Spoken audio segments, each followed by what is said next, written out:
의도적인 건 아닌 것 같은데. 외교부 장관님 질의드리겠습니다.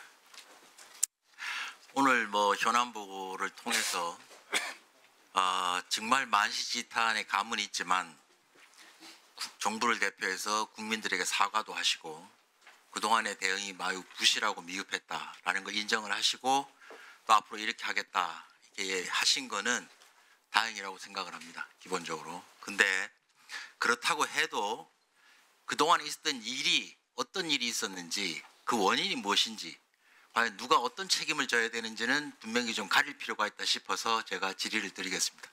PPT 띄워주세요. 지난 국감 때 제가 언제 보고를 받으셨고 왜 엄중하게 대응하지 않았냐 했더니 영사국장과 장관님께서 사망 원인도 불분명하고 일반 사고도 많고 교통사고도 많고 그랬다 이렇게 얘기를 하셨습니다. 실제로 의사록이 있어요. 근데 현장에서 확인해 보니까 우선 형이 7월 25일, 26일 해서 동생이 지금 아주 위험한 상황에 있다라고 이제 소조 확인을 해달라고 요청을 했습니다. 그리고 8월 11일 날 한 2주 지났죠. 대사관 보고가 범인 2명을 같이 체포하는 과정에서 발견했는데 한국인인데 보시면 고문에 의해서 대리대사는 구타 흔적도 많다 하는데 심한 통증을 겪어서 심장마비로 사망 이렇게 해서 보고를 했어요. 11일자 전문에. 여기에 대해서 영사국장이나 장관님이 왜 자꾸 일반 사고 무슨 교통사고인 줄 알았다 이렇게 말을 두르셨는지는 나중에 보충질의 때 따져보기로 하고요. 이 이전에도 이미 많은 우리 언론 특집 보도를 통해서 동남아에서 여러 가지 이런 문제가 있다라는 거 영화도 나왔고 방송사에서도 많이 보도가 있었죠. 상당히 심각하다는 건 다 알고 계셨던 것 같고 가족들이 또 저 상황에서 시신을 빨리 좀 송환받고 싶다라고 또 열심히 또 애타게 얘기도 했고요. 아까 지금 말씀하신 대로 캄보디아라는 국가가 고위층에서의 어떤 협조가 굉장히 중요한 나라. 아까 장관님도 이렇게 얘기를 하셨지 않습니까? 중요한 나라다. 이렇게 다 알고 계셨던 거예요. 심각하다. 그리고 고위층이 협조하는 게 중요하다. 캄보디아 대사관에서 본부에 보낸 전문을 봤더니 계속 보내는 전문의 내용이 열심히 얘기하는데 캄보디아 측에서 상부에서 지시가 없다는 얘기를 계속 하고 있더라고요. 지시가 없어서 못 움직인다 이렇게. 다음 거 하나 띄워주세요. 8월 11일 이 사건이 보고된 이후에 2달 동안 10월 10일까지 정부가 뭘 했나 한번 봤습니다. 총체적 부실 대응 아까 미흡 얘기를 했는데 대통령, 국무총리, 장관, 안보실장 할 거 없이 전화 한 번을 한 사람이 없어요. 이런 일이 생기면 유감이다. 빨리 진상을 규명해달라. 거기 우리 2,000명 가까운 국민이 소재도 모르고 어떤 상태에 있는지 모르는데 좀 빨리 좀 파악해달라. 도와달라. 한마디 할 수 있지 않습니까? 아니면 직접 가면 장관님만 가실 수도 있고요. 그런데 왜 이렇게 바쁘셨는지 유엔 총회 잠깐 만나신 건 알겠는데 그 공관장이 이해하더라고요. 전에 없었던 걸로 알고 있다 이렇게. 대리대사가. 그럼 지금까지 공관장이 또 없어요. 대사 임명이 왜 이렇게 어려운지 모르겠는데 그 실무자, 과장급 이하 실무자 몇 명에서 이리 뛰고 저리 뛰고 하고 있더라고요. 공관장이 있고 없고 차이가 크지 않습니까 사실? 공관장을 왜 임명 안 하는지 잘 모르겠고요. 전문을 봤더니 그 보고 이후에 대통령실이나 외교부에서 전문 나간 게 없어요. 하나 있는지 그게 실무적으로 몇 줄 썼는데 신속히 해결하라 이런 내용 하나 정도. 아주 실무자가 보낸 것 같아요. 영사국장 정도 보낸 것 같은데 2달 동안 아무것도 안 했잖아요. 지금 많이 하신다고 하는데 11일부터 대통령 지시도 있고 아무것도 안 했다. 아무것도. 다음 PPT 한번 보여주세요. 이재명 대통령께서 과거에 이렇게 지금도 얘기하고 계세요. 산업재해 났을 때 예상할 수 있는 일들을 방어하지 않고 사고가 나는 것은 결국 죽음을 용인하는 거고 미필적 고의에 의한 살인이다. 밑에 세월호 사건 났을 때 미필적 고의는 살인혐의가 상당해서 고발도 했죠. 성남시장 계실 때 박근혜 전 대통령을. 자, 이 상황이 얼마나 엄중한지 얼마나 많은 국민이 위험한지 실제 사망사건이 발생했는데 고문에 의해서 그걸 다 보고받고도 2달 동안 아무것도 안 했다는 거예요. 그럼 이게 과연 이재명 정부가 얘기하는 국민이 주인인 나라, 국민 주권 정부라고 하실 수 있느냐 이게. 여기에 대해서는 누가 어떻게 해명하고 어떻게 책임질 거냐. 그에 따른 조치도 합당하게 있어야 된다. 제가 볼 때는. 그러니까 누가 뭘 잘못했길래 이 2달 동안 아무것도 지금과 같은 열심히 하겠다고 하는 것들이 이루어지지 않았는지에 대해서 경위를 파악하고 책임질 사람은 책임을 져야죠. 사망도 죽고 2,000명이 지금도 저렇게 있는 상황인데 왜 아무것도 안 했는지는 우리가 따져봐야 되지 않겠습니까? 누구한테 책임이 있는지도 밝혀야죠. 앞으로 잘하겠으니까 뭐 그동안 일은 없던 걸 해달라 이렇게 얘기하지는 않으실 것 같고요. 그래서 왜 애초에 보고 때부터 언론에서 그렇게 많은 문제가 있다고 했는데도 정말 9월 뭐 20몇일 날 언론 보도 나온 이 직전까지는 아무것도 하지 않았는지 그 부분에 대해서 해명이면 해명이고 또 앞으로 그 관련자들에 대해서 어떻게 하실 건지에 대해서 물론 여기 장관님 자신의 처신도 뭐 포함돼서요. 좀 입장을 밝혀주시면 좋겠습니다. 네, 저는 캄보디아에서 소식이 들어올 때마다 가슴이 철렁하고 국민들에게 거듭 송구스러운 마음이 들 뿐입니다. 무엇이 잘못되었는지 파악하고 분석하고 또 보고도 드리고 또 자체 점검도 하고 하는 조치를 하겠습니다.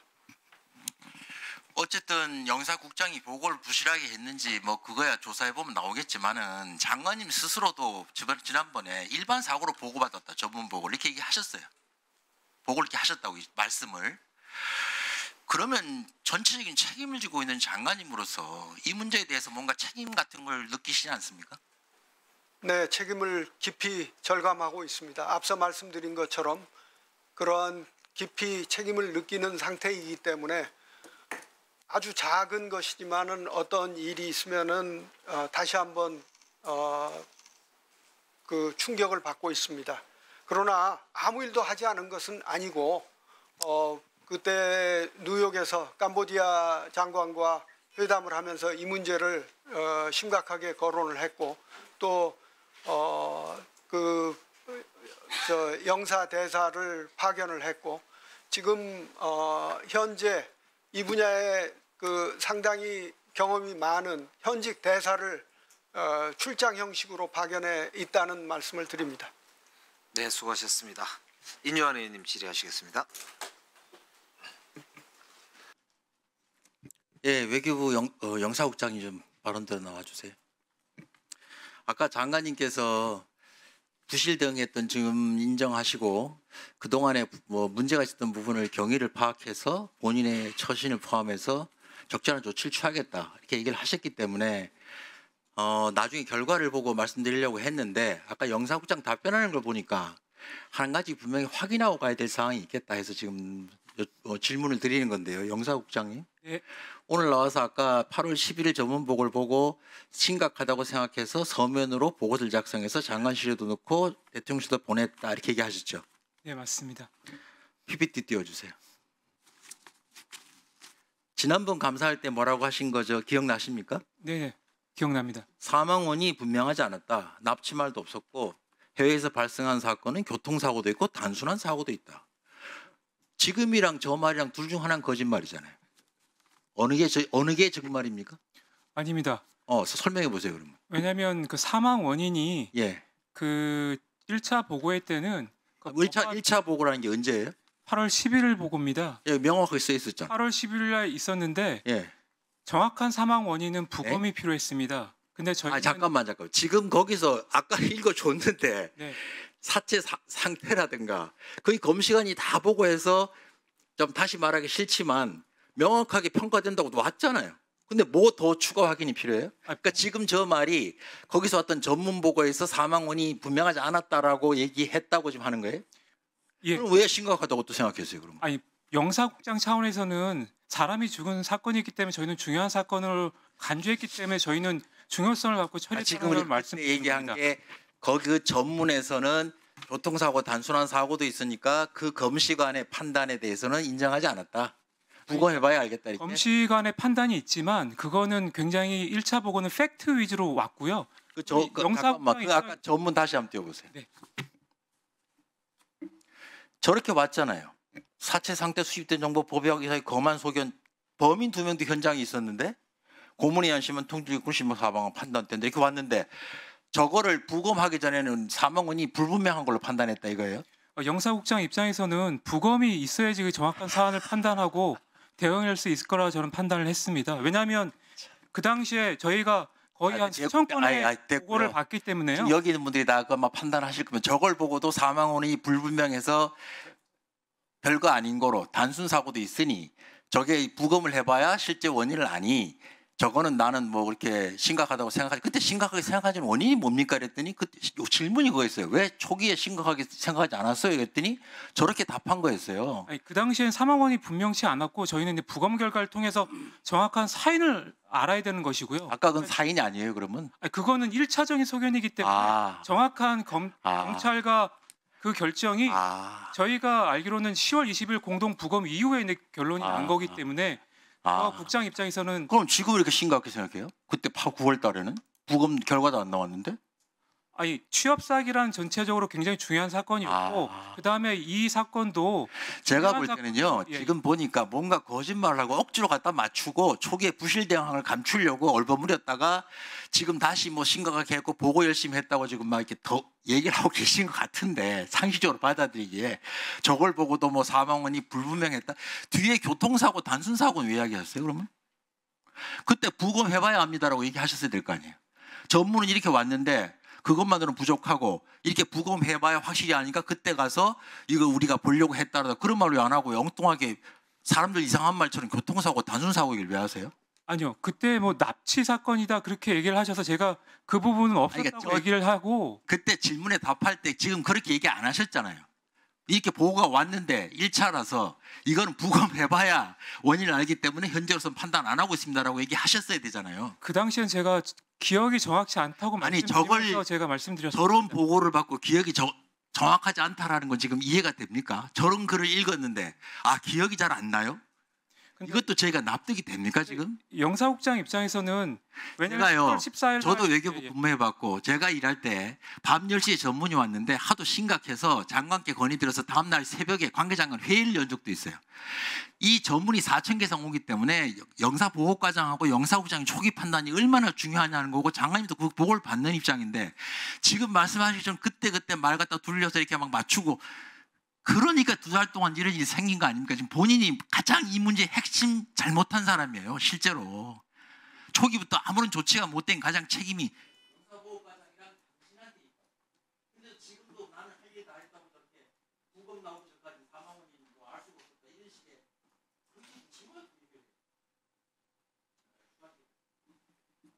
네, 수고하셨습니다.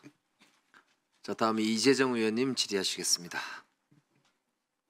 의사진행 발언 좀 하겠습니다. 아까 초기 대응 관련해서 제가 아무리 납득이 안 되는 게 장관님은 저번 국감에서 일반 사고로 보고를 받았다고 계속 일관되게 얘기를 하셨어요. 그런데 지금 와서는 뭐 초기부터 심각했다고 뭐 국영사국장은 계속 보고했다고 얘기를 하고 있고 또 전에 물어봤더니 그때는 원인이 불분명했는데 뭐 무슨 말인지 모르겠는데 왔다 갔다 지금 가장 중요한 초기에 어떻게 인지했고 어떻게 보고서도 보고 그래서 이 건에 대해서도 제대로 된 조사가 있어야 되겠다. 초기에 모든 내용들 감사하고 아까 지금 얘기하셨잖아요. 경위조사하고 책임질 사람은 책임져야 되니까 이 부분에 대해서도 저는 감사원 감사 청구를 해야 될 필요가 있다고 하고 제안을 드립니다. 예, 의사진행 발언이십니까? 예, 하십시오.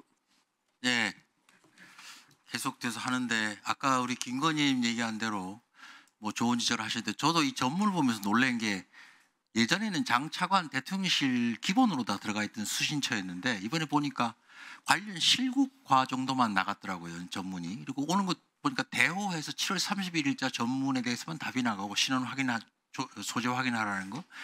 그 다음에 간 것들도 별로 없고 뭐 이렇게 심각하게 오간 이게 없어요. 연호해서 나가는데 보니까. 그래서 다시 한번 얘기하지만은 영사보호과장, 주무과장 이럴 때일수록 공간이 어떻게 했든 간에 주무과장이 저도 해봤지만 전화로 밤 12시에 또 보고 드릴 수 있고 추가 배포도 할 수 있지 않습니까? 전문 추가 배포를 하면 다 할 수 있거든요.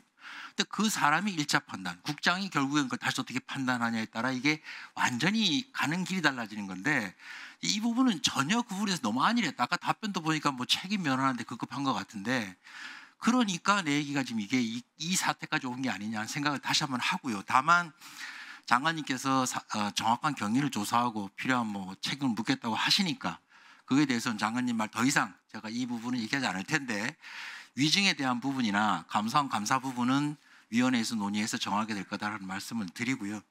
이제 그 얘기는 그만하고 하나 띄워주세요. 제가 이거와 현장도 갔었는데 한 가지 뭐 간단한 의견만 가시게 여쭈고 싶은데 뭐 그쪽 지에서 경찰 협조 뭐 다 지금 잘 하시는데 여기서 문제 있는 사람이 나가지 못하게 하는 것도 꽤 중요한 것 같아요. 그래서 지금 뭐 이미 개정안 낸 것도 있고요. 앞으로 이제 외국에서 범죄를 추방된 사람도 있고 뭐 송환된 사람도 있고 무리 이렇게 많은 사람들인데 이걸 잘 정의를 해서 출입국 관리법상의 출국 제한을 뭐 6개월, 3개월 이렇게 금지를 하든가 여권법도 고쳐서 6개월 내에는 뭐 여권을 못 가게 한다든가. 근데 이 사람을 보니까 또 하나 검토 중에 게 대체로 보면 단체로 나가는 사람들은 별 문제가 단체 관광이니까 적은데 개별로 나가는 사람들 왕복 항공권을 갖고 나가는 사람은 또 문제가 없는데 단수로 그냥 편도로 가는 사람들 긴급하게 가는 사람들이 대체로 좀 위험성이 있는 거죠. 사실은 범주에서. 그래서 그런 부분들까지 저희가 잘 스크린을 해서 사실상 출국 단계에서부터 우리가 걸릴 수 있는 건 최대한 걸러야 되겠다. 그게 일단적으로 우리가 할 일인 것 같고 그다음 현지 국가와의 어떤 협조라든가 영내 국가 협력은 이제 그다음 단계에서 할 일이다 말씀드리고 이거에 대해서 어떻게 의견이 어떠신가요? 아닙니다. 지금 말씀하신 것을 저희도 심각하게 생각하고 앞서 맨 처음 보고드린 것처럼 여권 발급 제한이라든지 두 번째 나가는 경우에 어떻게 막을 것인가 그런 것까지 포함해서 대책을 만들고 있다는 말씀을 드립니다. 예, 알겠습니다. 이번에는 장관님 말고 통일부 장관님께 하나. 아까 그 많은 의원님들이 북미가 만난다, 뭐 기대가 있다, 뭐 관심이 높다, 싱가포르 얘기를 하시는데 역사 공부도 많이 하셨으니까 제가 이제 좀 지나가는 걸 하나 질문 드리면 우리 집 왼쪽 집 아저씨랑 오른쪽 집 아저씨가 만나서 얘기를 하면 우리 집에 좋은 일이 있을까요? 카스라 테프트도 보셨지만 역사에서 우리가 빠진 자리에서 예를 들어서 뭐 국방부 장관이랑 외교부 장관이 따로 저녁을 먹었는데 통일부에 좋은 얘기를 하셨을까? 그러니까 제가 드리는 말씀은 무슨 기대가 그렇게 큰지 모르겠지만 이미 싱가포르도 보셨는데 모스크바 3상회의 뭐 미소 공동위원회 많이 보셨잖아요. 우리가 없는 자리에서 과연 우리를 위해서 누가 우리 목소리를 대변해서 좋은 얘기를 해줄 수 있을까? 그래서 여쭙고 싶은 거는 우리가 없는 자리에서 회의를 했는데 우리에게 도움이 된 뭐 다른 나라 사례도 좋습니다. 어쨌든 간 역사적으로 당사자가 빠졌는데 그 제3자들이 모여서 얘기를 했는데 그 당사자에게 좋은 일이 있었던 사례 혹시 좋은 사례 있으면 한 말씀해 주시면 좋겠어요. 딱 떠오르는 사례는 없습니다만은 우리 경우에 남북 교류 협력이 있었던 시대에 패싱은 없었습니다. 항상 긴밀한 한미 공조와 협의가 있었다는 말씀을 드리고 남북이 차단되고 그리고 봉쇄 압박 체제로 갔을 때는 패싱 경우가 있습니다. 만났는데 우리가 참여하지 않은 경우 많은 회담이 있었잖아요. 포츠담 선언도 있고 뭐 수없이 많은 뭐 우리 관련된 것도 있고 베트남 관련된 것도 수없이 세계 역사상이 많이 있는데 당사자가 빠진 상태에서 제3자들이 만나서 그 당사자에게 좋은 결과가 있었던 사례가 있냐고 여쭙는 겁니다. 이거 당장 생각이 안 나는데요. 어쨌든 민주정부에서 교류 협력이 되던 시대에 패싱이 된 예는 없었다. 제가 드리고 싶은 말씀은 이게 그냥 마냥 좋아할 일이 아니다는 겁니다. 내가 안 가는데 나 위해서 누가 그렇게 좋은 얘기를 할 거라고 기대를 하시냐. 한 말씀만 더 보태면은 북미 간의 이 터닝 포인트를 만들지 않고는 남북 간의 교류 협력으로 진입할 수 없다는 점은 분명합니다. 네, 수고하셨습니다. 다음으로 김태호 위원님 질의해 주시기 바랍니다. 예, 통일부 장관님 지난번 국감 때 여쭤봤던 거에 대해서 확인을 좀 하겠습니다. 그 주류 반의 건인데요. 아실 겁니다. 우리 농사 서로돕기 협동조합에서 이제 간술 2종을 반입해서 승인이 일단 됐고 현재 면세구역이 아직 면세구역이 있죠. 건이 예. 확인할 게 몇 개 있었는데 첫째가 이 제재 대상이냐 아니냐 이게 이제 제재 리스트에는 없는데 5년 전에도 없었지만 그 유엔 제재위원회나 미국 재무부에서 39호실이 외화벌이 목적으로 식료품 주류무역에 관여한다는 정황이 있었고 5년 전 반입 시도했던 북한 주류, 평양 소주 등이 제재 대상이다 해서 사실 반려했지 않습니까? 반입을 못했죠. 예. 현재 그 물건은 어떻게 된지 혹시 아십니까? 그 지금 통관 절차 아니 5년 전에 예? 5년 전에 반려된 물품들 그건 잘 모르겠습니다. 면세국에 있던 물건들 그러니까 하여간 그만 확인해 주시고 이번에도 지금 면세국에 있는데 해결할 문제가 우선 제재 대상 아닌 건 확인하셨습니까?